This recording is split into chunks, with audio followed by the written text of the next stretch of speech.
ఎప్పుడో ఎంతో ప్రాచీన కాలంలో ఆకాశం ఇంకా సముద్రాన్ని తాకుతూ ఉన్న రోజులు. ఆ సమయంలో దేవతల కాంతి తగ్గిపోతూ పోయింది. ఆలోచించండి, దేవతలు కూడా బలహీనమయ్యారు అంటే సృష్టి ఎలా ఉండి ఉంటుంది? ఆశ కోల్పోయిన వారు ఎవరి దగ్గరికి వెళ్లారు తెలుసా?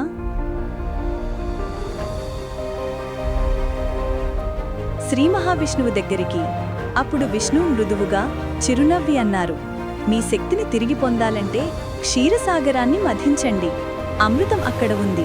కానీ గుర్తుంచుకోండి, కాంతి మెరవాలంటే నీడ కూడా అవసరం. అసురులతో కలిసి చేయండి ఈ యజ్ఞాన్ని. విన్నారా? దేవతలు అసురులు శత్రువులైన వాళ్లే ఒక్కటయ్యారు.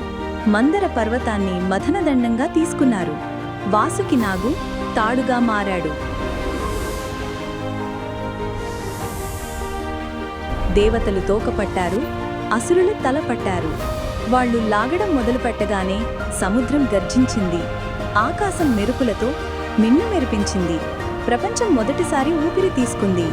కాని కాసేపటికి పర్వతం మునిగిపోవడం ప్రారంభమైంది. అయ్యో, పర్వతం దిగిపోతోంది! దేవతలు ఆర్తనాదం చేశారు. అప్పుడు విష్ణు స్వయంగా, ఆయన సీరియస్గా కానీ మృదువుగా అన్నారు, ఈ భారాన్ని నేనే మోస్తాను అని సముద్రంలోకి దిగిపోయాడు. పర్వతం ఆయన వెనుక కవచంపై స్థిరపడింది. అలలు నిశ్శబ్దమయ్యాయి. మథనం మళ్లీ మొదలయ్యింది. అప్పుడు ఒక్కసారిగా సముద్రం నల్లగా మారింది. ఒక దుర్గంధమైన పొగ ఎగిసివచ్చింది. హలాహల విషం, సమస్త సృష్టినే నాశనం చేసే విషం. దేవతలు కూలిపోయారు. గాలి ఆగిపోయింది. అప్పుడొక మహోన్నత నిశ్శబ్దంలో ప్రత్యక్షమయ్యాడు శివుడు. ఆయన భయపడలేదు, వెనక్కి తగ్గలేదు.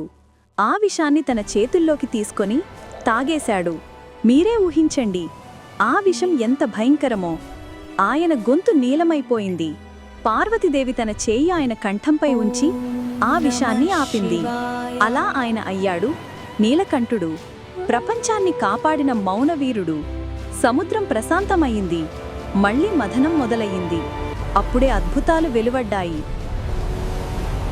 కామధేనువు, ఐరావతం, కల్పవృక్షం, అప్సరసలు.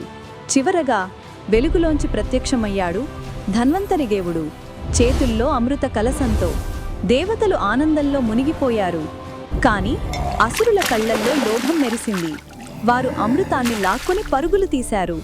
ఇప్పుడు ఊహించండి, ఆ సమయానికి విష్ణువు ఏమి చేశాడు? ఆయన చిరునవ్వుతో ఒక కొత్త రూపం ధరించాడు, మోహిని అవతారం. ఆమె అడుగులు పడగానే సముద్రం నిశ్శబ్దమయ్యింది. అసురులు ఆమె అందానికి మైమరిచిపోయారు. మోహిని మృదువుగా చెప్పింది, నేను అమృతాన్ని సమంగా పంచుతాను. వాళ్ళు నమ్మారు. కాని ఆమె అమృతాన్ని కేవలం దేవతలకే ఇచ్చింది.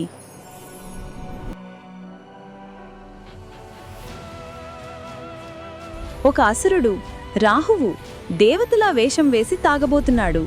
అప్పుడు విష్ణువు తన చక్రాన్ని విసిరాడు. రాహువు తల వేరయింది.